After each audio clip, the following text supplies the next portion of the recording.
જોવો છો મિત્રો,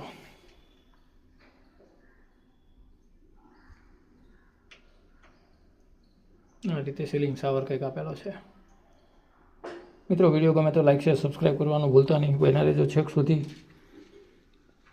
આ રીતે આપણે સિંગલ લેવલ ડાયવર્ટર આપેલું છે.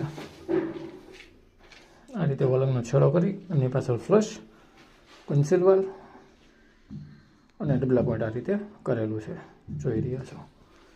બેઝિન માટે મિક્સર આપેલું છે, હોટ અને કોલ્ડ બંને. આ રીતે એનો કંઈક બેઝ પેપ આપણે આપેલો છે, જોવો છો મલ્ટી ટેપમાં. મિત્રો ફરીને વિડીયો ગમે તો લાઈક શેર સબસ્ક્રાઈબ કરવાનું ભૂલતા નહીં. પ્લમ્બિંગના વિડીયો આપણે મૂકતા હોઈએ છીએ, જે જોઈને કોઈ શીખે પણ શકશે. વેટ અને ડ્રાય એરિયા બંને નોખા કરેલા છે. થેન્ક યુ મિત્રો.